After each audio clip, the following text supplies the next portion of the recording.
શું જોઈને વોટ કરશો, શું વિચારો છે મનમાં અત્યારે? ભારતની ઇકોનોમી આગળ વધે. અત્યારે આપણે 5th રેન્ક ઉપર છીએ તો એમાં આગળ વધે. અત્યારે આપણા દેશના ફોરેન અફેર્સ માટે ભારતના મતો જે છે તેમને નિર્ણાયક માનવામાં આવે છે. અચ્છા, તો સ્ટેજ પરથી હિન્દુ મુસલમાનને બધું બોલાય ત્યારે અસર નથી થતી મગજમાં? ના, એ બધું આમ દિલમાં થાય પણ આમ પછી લાગે કે એવું ના કરવું જોઈએ. દરેક માણસ પોતાનું જુએ તો ઓટોમેટિક બધું સરસ થઈ જાય કે હું મારા ઘરની બહારનો રસ્તો જોઉં. આંતરરાષ્ટ્રીય સ્તરે જો દેશ આગળ આવી જશે તો હરેક ક્ષેત્રની અંદર વિકાસ આપમેળે પ્રેરિત થશે. તો તમને દેશ માટે કોણ સારું કરી રહ્યું છે એવું હાલ દેખાઈ રહ્યું છે? બધાને દેખાઈ જ રહ્યું છે ને બધાને બધા બોલ્યા એનું એ જ. આપણે જોઈ જ રહ્યા છે 10 વર્ષથી કે કોણ કરે છે. બેઝિકલી અત્યારે તો એવું જ વિચારું છું કે આગલા 5 વર્ષમાં એના કાર્યકાળ દરમિયાન કે કેટલું ડેવલપમેન્ટ થશે આપણા ઇન્ડિયાનું. અત્યારે આપણે 500 વર્ષથી રામ મંદિરનું કાર્ય ચાલતું હતું તે બીજેપીના લીધે તેનું નવીનીકરણ થયું પ્લસ એટલે કે આપણે કહી શકીએ કે this is a time for golden time સનાતન ધર્મ માટે. સ્ટુડન્ટ્સ છે ઇઝીલી પોતાનું એજ્યુકેશન કેરી કરી શકે એ માટે સરકાર ઘણા બધા પ્રયત્નો કરી રહી છે. થોડીક જાગૃતતાની જરૂર છે. એટલે બધાને સ્ટુડન્ટને ટૂંકમાં ગવર્મેન્ટવાળા પૂરેપૂરો સપોર્ટ મળે છે અને અમને પણ ટૂંકમાં સંતોષ છે કે નાના અમારું એજ્યુકેશન આમાં સારું. લોકશાહીની અંદર નિર્ણયો વધારે ઝડપથી લેવાય છે અને એક સ્વતંત્રપણે ફેલાયેલું તંત્ર દેખાય છે લોકતંત્રની અંદર. 500 વર્ષથી આપણે રામ મંદિરનું જે કાર્ય અટક્યું હતું એ આ મોદી સરકારે કર્યું છે. પછી 72 વર્ષોથી જે આપણે 370 કલમ અટકી હતી તો એ આ સરકારે કર્યું છે અને એવા તો અનેક કાર્ય કર્યા છે. જેમ કે અત્યારે એવું કહે છે કે એઆઈના આવવાથી કોમ્પ્યુટરની ફિલ્ડમાં નોકરી મળવું આગળ જોબ મળવી મુશ્કેલ થઈ શકે. નહીં, ભારતમાં ઘણી બધી ઓપોર્ચ્યુનિટીઝ છે તો હું મારા ભવ્ય ભારતને મૂકીને ક્યાંય જવા નથી માગતી. વેલ અત્યારે તો કોમ્પિટિશન ચાલી જ રહ્યું છે સો વર્ક કરવું પડે વધારે. તમે સ્કિલ બેઝ જે પ્રમાણે હોય એ પ્રમાણે જ મળશે. વિપક્ષ પાસેથી અપેક્ષા છે કે જે કોઈ પણ નીતિઓ છે કે જો એમાં ભૂલ હોય તો તમે તેમાં ભૂલ કાઢી શકો છો. તે તેમનું કાર્ય જ છે. તો કોંગ્રેસ, ભાજપ, કોંગ્રેસ કે બાકીના આમ આદમી પાર્ટી બીજું કોઈ નથી ગમતું? નહીં, અમે પહેલેથી ભાજપને જ વોટ કરીએ છીએ. સો કોમ્પિટિશન વધે છે પણ મેઇન તમારે તમારા ફોકસ પર રાખવું જોઈએ કે સ્કિલ તમે ડેવલપ કરો. અમારે ત્યાં મનસુખભાઈ માંડવિયા છે તો એને જોઈને નહીં પરંતુ આખી સરકારે જે શું કામ કર્યું છે પાછળના 10 વર્ષોમાં તો એને જોઈને અમે એક મત આપી રહ્યા છીએ. હિન્દુ મુસ્લિમે આમ ભારતમાં રહેવું જ ના જોઈએ. આમ બધાય એક સમાન જ રહેવા જોઈએ. બધાય ભાઈ બહેનો જ છે. આમ જો દેશને કેન્દ્રની અંદર રાખીશું તો પ્રગતિ ભલે કોઈ પણ પક્ષ તરફથી થાય દેશની થશે.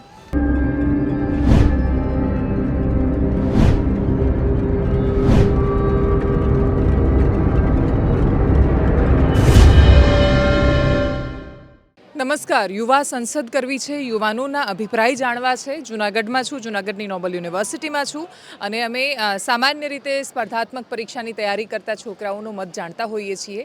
પણ આજે અલગ અલગ ફિલ્ડના યુવાનો છે અને કદાચ આમાંથી અમુક લોકો ફર્સ્ટ ટાઈમ વોટર પણ હોઈ શકે છે, જે કદાચ પહેલીવાર મતદાન પણ કરવાના હોય અને એટલે જ એમની પાસેથી સમજવું છે એક તો એ પોતાના જૂનાગઢને કયા દૃષ્ટિકોણથી જુએ છે, ગુજરાત રાજ્ય અને દેશને કઈ રીતે જુએ છે, સરકાર કેવી ઈચ્છે છે, સરકાર પાસે અપેક્ષાઓ શું છે, ભૂતકાળની સરકાર છે એ એમની અપેક્ષાઓ પર ખરી ઉતરી છે કે કેમ. અને એટલે જ જેટલા યુવાનો છે એ બધાની સાથે શરૂઆત કરીશું વાત કરવાની. આપનું નામ શું છે? ધૈર્ય પંડ્યા.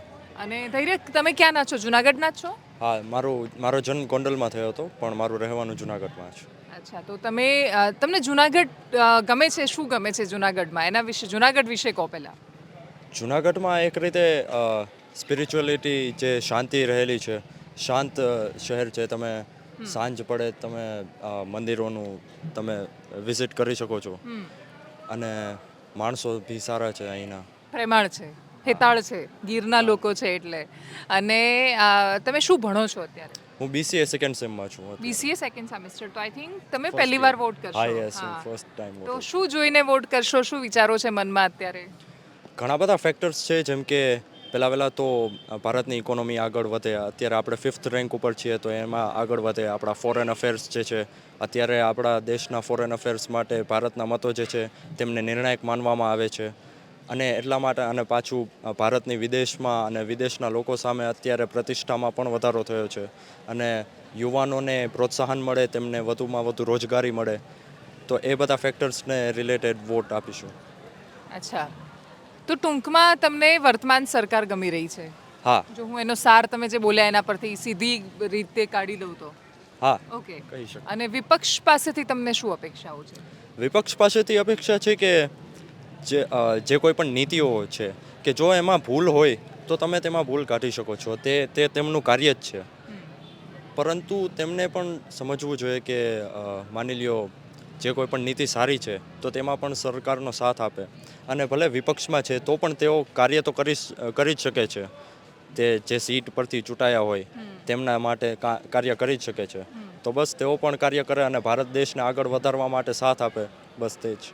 અચ્છા, તો તમારે ક્યાં વોટ છે? જુનાગઢમાં છે કે ત્યાં? જુનાગઢ. જુનાગઢમાં છે. ઓકે, આપનું નામ શું છે?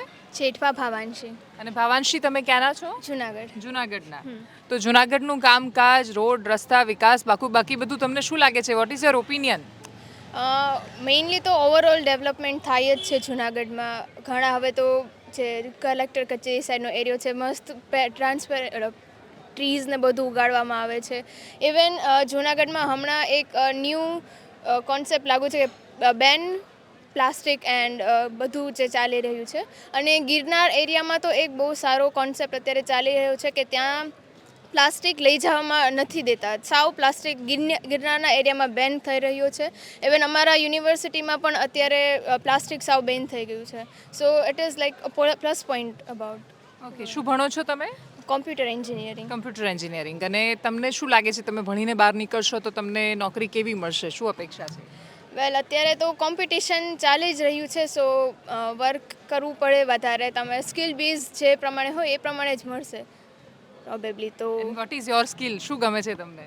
અત્યારે તો કોડિંગ અમે જસ્ટ સ્ટાર્ટ કર્યું છે, ભણીએ છીએ. સો લેટ્સ સી, અમે ફાઇન્ડ આઉટ કરીશું આગળ શું કરવું શું અને નહીં. તમે સરકાર, પક્ષ, વિપક્ષ, બાકી બધા લોકો માટે શું વિચારી રહ્યા છો? એ લોકો જે કામ કરી રહ્યા છે, જે દિશામાં કામ કરે છે, એનાથી તમને નોકરી મળશે? Yes, obviously. કારણ કે અત્યારે મેઇનલી તો જે કોમ્પિટિશન વધે છે, પણ તમારે તમારા ફોકસ પર રાખવું જોઈએ કે સ્કિલ તમે ડેવલપ કરો. અગર તમે સ્કિલ્ડ હશો તો ગમે એટલું કોમ્પિટિશન હશે, તમે આગળ આવી જ શકશો એમ. જેમ કે અત્યારે એવું કહે છે કે એઆઈના આવવાથી કોમ્પ્યુટરની ફિલ્ડમાં નોકરી મળવું, આગળ જોબ મળવી મુશ્કેલ થઈ શકે. પણ અગર તમારી પાસે સ્કિલ છે, તમે સારા ડેવલપર છો, તો તમે ગમે ત્યાં જોબ મળી જ શકે. ઓકે, શું નામ તમારું? મેઘા ગોસ્વામી. અને મેઘા, તમે શું ભણો છો? હું અત્યારે માઇક્રોબાયોલોજીમાં માસ્ટર્સ કરું છું. અચ્છા, માઇક્રોબાયોલોજી કરી રહ્યા છો. બહુ સરસ. એમાં તો શું કરવા માંગો છો? આગળ વિદેશ જવા માંગો છો કે અહીંયા જ કંઈક કરશો? નહીં, ભારતમાં ઘણી બધી ઓપોર્ચ્યુનિટીઝ છે, તો હું મારા ભવ્ય ભારતને મૂકીને ક્યાંય જવા નથી માગતી. ઓલરેડી ઘણી બધી જગ્યાએ મેં એપ્લાય કરવાનો પણ વિચાર કરેલો છે. ફાર્માસ્યુટિકલ કંપનીઝ છે, ફૂડ ઇન્ડસ્ટ્રીઝ છે, જ્યાં મારા એમએસસી કરેલા સ્ટુડન્ટ્સને ઘણી બધી ઓપોર્ચ્યુનિટીઝ મળી રહે છે. તો મારો વિચાર અહીંયા ભારતમાં જ રહીને કંઈક એવું સારું કરવાનો છે કે જેના લીધે હું સમાજમાં પણ કંઈક સારું આપી શકું. ઓકે. અને માઇક્રોમાં તમે શું, કયા વિષયમાં માસ્ટર્સ કરી રહ્યા છો પર્ટિક્યુલર? અત્યારે માઇક્રોબાયોલોજી મારું લાઈફ સાયન્સની અંદર સ્પેસિફિક માઇક્રોબાયોલોજી જ છે. અને આ પછી આગળ હું પીએચડી પણ કરવા માગું છું, જેની અંદર ખાસ તો જે કેન્સર કોઝિંગ સબસ્ટન્સીસ છે, અત્યારે આપણે ઘણા બધા રિપોર્ટ્સ વાંચીએ છીએ કે ફૂડની અંદર અત્યારે કોઈ મસાલાની અંદર કેન્સર કોઝિંગ સબસ્ટન્સીસ મળે છે. તો હું કંઈક એવું રિસર્ચ કરવા માગું છું કે જેના લીધે એ બધું જે રિડ્યુસ કરી શકાય, અને એના પર ખાસ તો મારું વર્ક રહેશે આગળનું. ઓકે, ગવર્મેન્ટ પોલિસીસ તમને કેવી લાગી રહી છે? ગવર્મેન્ટ પોલિસીસ અત્યારે જો સ્ટુડન્ટ બેઝ પર હું જોઉં તો મને ઘણું બધું સારું ભવિષ્ય દેખાઈ રહ્યું છે. બિકોઝ અત્યારે કોઈ પણ કાસ્ટથી તમે બિલોંગ કરતા હોય, કોઈ પણ જગ્યાએ તમે ભણી રહ્યા હોય, તો તમને ઘણી બધી સ્કોલરશિપનો લાભ મળે છે. સ્ટુડન્ટ્સ છે ઇઝીલી પોતાનું એજ્યુકેશન કેરી કરી શકે એ માટે સરકાર ઘણા બધા પ્રયત્નો કરી રહી છે. થોડીક જાગૃતતાની જરૂર છે, બિકોઝ હજી અમુક રૂરલ એરિયાઝ એવા છે કે જે લોકોને ખ્યાલ જ નથી હોતો કે એમની કાસ્ટ પ્રમાણે એને આટલા લાભો મળી શકે છે. તો થોડીક જાગૃતતા જો સમાજ તરફથી પણ દેખાડવામાં આવે તો સરકાર ચોક્કસ પોતાનું કામ કરવામાં સફળ થશે. ઓકે, શું નામ તમારું? મનન દુવાણી. અને મનન, તમે શું ભણો છો? હું હોમિયોપેથીમાં છું, 4th યરમાં. અચ્છા, અને હોમિયોપેથીનું ફ્યુચર તમને દેખાઈ રહ્યું છે? હા, 100% મેમ. કારણ કે અત્યારે આપણે જોવા જઈએ તો કે જે એજ્યુકેટેડ લોકો છે એ વધારે પડતું અત્યારે હોમિયોપેથી તરફ વળી રહ્યા છે. કારણ કે એમાં મેઇન એ છે કે આપણે જે ક્રોનિક જે ડિસીઝ છે એ આપણે ઘણા બધા અમને રિઝલ્ટ મળ્યા છે હોમિયોપેથી દ્વારા, જે એલોપેથી જે ટ્રીટ નથી કરી શકતી. નો ડાઉટ કે આપણે એલોપેથીની તો જરૂર છે જ, જ્યાં અમારી લિમિટેશન આવે ત્યાં એલોપેથીની ટૂંકમાં જરૂર પડે છે. પણ અત્યારે આપણે વાત કરવા જઈએ તો કે ક્રોનિક જે માણસે પીડાતો હોય છે ક્રોનિક ડિઝીઝથી, જે એલોપેથીથી ટ્રીટ નથી થતી, એ અમારામાં હોમિયોપેથી દ્વારા ઘણું સારું રિઝલ્ટ મળ્યું છે. એટલે અમને એવું ભવિષ્ય અમને આમાં ટૂંકમાં ઉજ્જવળ દેખાય છે હોમિયોપેથીમાં. તો તમે હાયર એજ્યુકેશનમાં કોલેજીસની ફીસ બાકી બધી અત્યારે સ્પર્ધાની પરિસ્થિતિ એમાં તમે ગવર્મેન્ટ પોલિસીસ તમને શું મદદ કરે છે કે પછી થોડી તકલીફવાળી છે? તમે શું માની રહ્યા છો? ના અમને 100% મદદ બધી મળે છે. ટૂંકમાં અમારે જો હોસ્ટેલાઇઝ છે એને ટૂંકમાં ડિજિટલ ગુજરાત દ્વારા જે સ્કોલરશિપ પૂરી પાડવામાં આવે છે, પ્લસમાં જે 12થના બેઝ ઉપર છે MYSY જે સરકાર પ્રોવાઈડ કરે છે, પ્લસમાં જે CMSS છે એ સ્કોલરશિપ પણ મળે છે. એટલે બધાને સ્ટુડન્ટને ટૂંકમાં ગવર્મેન્ટ દ્વારા પૂરેપૂરો સપોર્ટ મળે છે અને અમને પણ ટૂંકમાં સંતોષ છે કે ના અમારું એજ્યુકેશન આમાં સારું છે અને એજ્યુકેશન ફીસ બાબતે અમને ટૂંકમાં એવો કોઈ ઇસ્યુ નથી કે ના અમને ગવર્મેન્ટ હેલ્પ નથી કરતી. ઓકે, તમે ક્યાંના છો? હું મૂળ ભાવનગરનો વતની છું અને અહીંયા કોલેજ માટે જૂનાગઢની અંદર છું. ઓકે, શું નામ તમારું? મારું નામ કેતન જિંજાળા છે. અને કેતનભાઈ, વોટ ભાવનગરમાં હશે તમારો? હા, ભાવનગરની. તો ભાવનગરમાં તો આમ જઈએ તો બધા કૃષ્ણકુમારસિંહજી મહારાજાને યાદ કરે, એમના શાસનને યાદ કરે, પછી વર્તમાન સમયને જુએ. તો તમે વર્તમાન શાસકો, આજની રાજનીતિ એ બધું જુઓ છો ત્યારે તમારા મનમાં શું વિચાર આવે છે? ચોક્કસપણે આજની જે રાજનીતિ જોઈએ છે તેનાથી લોકશાહી તરફ જે લોકોનું જે વધારે પડતું પ્રયાણ જોવા મળે, વધારે પડતું ફાયદાકારક જણાય છે કે રાજાશાહીની મદદથી જે નિર્ણયો આવવાની અંદર સમય જોવા મળતો હતો વધારે પડતો લાગતો, એના કરતાં લોકશાહીની અંદર નિર્ણયો જ વધારે ઝડપથી લેવાય છે અને એક સ્વતંત્રપણે ફેલાયેલું તંત્ર દેખાય છે લોકતંત્રની અંદર, જેથી કરીને લોકોને ફાયદો પોતાના સુધી સંપૂર્ણપણે પહોંચે છે કે રાજાશાહીની અંદર જે વધારે પડતું ઉપર નીચે નિર્ણયો થતા હતા એની કરતાં વધારે ફાર બેટર છે કે લોકશાહીની અંદર લોકો જીવે છે. અચ્છા, અને તમે હાલની સત્તા એટલે કે સરકારની સાથે વિપક્ષને ત્યારે એમના મુદ્દાઓને જુઓ છો.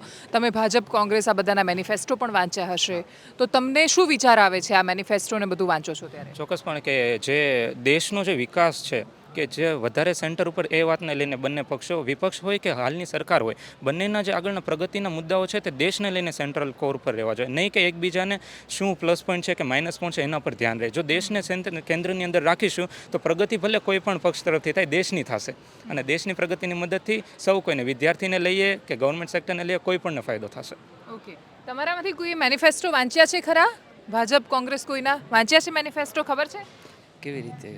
એટલે એ લોકો શું કરશે સરકારમાં આવીને ખબર છે તમને? એમણે શું કહ્યું છે? શું નામ તમારું? છેલાણા દિવ્યેશ. અને દિવ્યેશ, તમે પણ જુનાગઢના જ છો? હા, હું માણાવદર તાલુકો બાટવાથી આવું છું. બાંટવાથી આવો, માણાવદર એટલે આઈ થિંક પોરબંદરમાં લાગતી હશે પોરબંદર તમારી લાગે અમારે. લોકસભા. હા, તો તમે શું જોઈને વોટ આપો છો? અમે એવું જોઈને વોટ આપીએ છીએ કારણ કે હાલના ભવિષ્યમાં શું થવાનું છે, કારણ કે જે પાછળના 10 વર્ષમાં જે આ સરકારે કર્યું છે, તો આપણે એક કોઈ લોકસભા પ્રતિનિધિ કે આપણે અમારે ત્યાં મનસુખભાઈ માંડવિયા છે તો એને જોઈને નહીં, પરંતુ આખી સરકારે જે શું કામ કર્યું છે પાછળના 10 વર્ષોમાં, તો એને જોઈને અમે એક મત આપી રહ્યા છીએ. જો એવા દાખલા હોય તો 500 વર્ષથી આપણે રામ મંદિરનું જે કાર્ય અટક્યું હતું એ આ મોદી સરકારે કર્યું છે. પછી 72 વર્ષોથી જે આપણે 370 કલમ અટકી હતી તો એ આ સરકારે કર્યું છે અને એવા તો અનેક કાર્ય કર્યા છે. તો એવું બધું જોઈને અમે મત કરવાના છીએ. અચ્છા, ભાજપ સાથે જોડાયેલા છો? હા જી. હે, હા, મને ખબર પડી ગઈ. શું નામ તમારું? કયા ધૈર્ય. અચ્છા, અને તમારી કઈ લોકસભા લાગે છે? પોરબંદર જેતપુર. પોરબંદર જેતપુર. તો તમે શું જોઈને મતદાન કરશો હવે? Next time. નેક્સ્ટ યર આવશે તો તમારો ઓપિનિયન શું છે હાલ બધું ચાલી રહ્યું છે એમાં? જે આપણી સંસ્કૃતિ અને આપણા રૂટ્સને જે ફોલો કરે અને પણ પ્રમોટ કરે બહાર ફોરેન કન્ટ્રીઝમાં એની સાથે. અચ્છા, એટલે ટૂંકમાં તમે નરેન્દ્ર મોદી કહેવા માંગો છો? હા, કહી શકીએ. હા, કહી શકીએ કે બીજા પણ છે ને, બીજા જેમ કે જયશંકર છે, નીતિન ગડકરી છે. ઓકે, એટલે ટૂંકમાં ભારતીય જનતા પાર્ટી. ઓકે, અને કેમ ગમે છે ભાજપ? જોડાયેલા છો કે એમને? પપ્પા હતા. પપ્પા જોડાયેલા છે. અચ્છા, એક મિનિટ, આમાંથી જોડાયેલા કેટલા છે બીજેપી સાથે? અચ્છા, 2 લોકો જ છે. ઓકે, તમારું શું નામ? મારું નામ ફરહાન કસીરી છે. હું ડિપ્લોમા મિકેનિકલ એન્જિનિયરિંગમાં અભ્યાસ કરું છું. હા, અને જુનાગઢના છો? હા, જુનાગઢનો જ છું. તો તમે શું જોઈને મત આપો છો? સરકારની પોલિસી બાકીનું બધું જુઓ છો ત્યારે તમારા મનમાં શું વિચાર આવે છે? અત્યારે હાલમાં મોદી સરકારે 197 કરોડના ખર્ચે રેલવેમાં નવીનીકરણ કર્યું છે, એટલે એ માટે થોડું બહુ એવું ગમે છે તમને? એટલે જુનાગઢમાં એટલો ખર્ચો કર્યો છે? નહીં, ગીર સોમનાથમાં. અચ્છા, ગીર સોમનાથમાં. અને રેલવેમાં 50% ટિકિટમાં ઘટાડો ને બધું કર્યું છે. એટલે તમને ગમે છે? ઓકે. તો કોંગ્રેસ, ભાજપ, કોંગ્રેસ કે બાકીના આમ આદમી પાર્ટી બીજું કોઈ નથી ગમતું? નહીં, અમે પહેલેથી ભાજપને જ વોટ કરીએ છીએ. અચ્છા, તો સ્ટેજ પરથી હિન્દુ મુસલમાનને બધું બોલાય ત્યારે અસર નથી થતી મગજ? ના, એ બધું આમ દિલમાં થાય પણ આમ પછી લાગે કે એવું ના કરવું જોઈએ. શું ના કરવું જોઈએ? હિન્દુ મુસ્લિમ આમ ભેદભાવને ના કરવું જોઈએ. કોઈ કરે છે? તમારો ઓપિનિયન શું કહે છે? મારું ઓપિનિયન કહે છે કે આમ હિન્દુ મુસ્લિમે આમ ભારતમાં રહેવું જ ના જોઈએ. આમ બધાય એક સમાન જ રહેવા જોઈએ. બધાય ભાઈ બહેનો જ છે આમ. અને નેતાઓ મંચ પરથી જ્યારે ભાષણ આપે બધા બેફામ જબરદસ્ત બોલે તો ત્યારે તમે શું વિચારો છો? ત્યારે આમ વિચાર આવે કે આમ બધાય નેતા આમ જેમ આવે એમ બોલે એમ ના બોલવું જોઈએ. આમ સારું બધાય લોકો સારા જ છે ટૂંકમાં. ના એટલે જે ફરહાન જે બતાવી રહ્યો છે એ હકીકત છે આ દેશની કે દેશમાં તમે જમીન પર આવીને જોશો તો એવા કોઈ ભેદભાવો કે નફરત નથી કોઈના મનમાં. એટલે મંચ પરથી જે બોલાય છે એ રાજનીતિ હોઈ શકે છે પણ એ આ દેશની હકીકત નથી. આવો છોકરીઓ, તમારું શું નામ છે? પૂજા રાનેરા, અને પૂજા તમે ક્યાંના છો? જુનાગઢ. ઓકે, શું જોઈને મત આપશો? અત્યારની જેની કરે છે ને કાર્ય એ જોઈને, કેમ કે બીજેપી દ્વારા છે ને ખૂબ જ આગળ પ્રગતિ થઈ રહી છે દેશની, વિકાસ થાય છે. મતલબ વિકાસ એટલે એ તો વિકાસ તો બહુ જ એક વિશાળ શબ્દ છે. તમે એને જો પર્ટિક્યુલર કંઈ કહી શકો તો? અત્યારે આપણે 500 વર્ષથી રામ મંદિરનું કાર્ય ચાલતું હતું તે બીજેપીના લીધે તેનું નવીનીકરણ થયું, પ્લસ અલગ અલગ મંદિરનું પણ નવીનીકરણ થાય છે. એટલે કે સનાતન ધર્મ પ્રત્યે એનું બહુ છે આમ આગળ પ્રગતિ. એટલે કે આપણે કહી શકીએ કે this is a time for golden time સનાતન ધર્મ માટે. અચ્છા, તમે એવું માનો છો કે આ સનાતનનો સુવર્ણ કાળ છે હા. અને એટલે તમને ભારતીય જનતા પાર્ટી ગમે છે? હા, અને તમે શું પણ હા પ્લસ એ અત્યારે ઘણી એવી જગ્યા છે જેમ કે સ્ટડી રિલેટેડ સ્કોલરશિપની વાતમાં આગળ છે. પ્લસ આપણે જે આ છે આપણું આ સિટી તેનું નવીનીકરણ થાય છે બધી રીતે. જુનાગઢમાં પણ રસ્તા તો બહુ ખરાબ છે બેનો. તમે જુનાગઢના છો?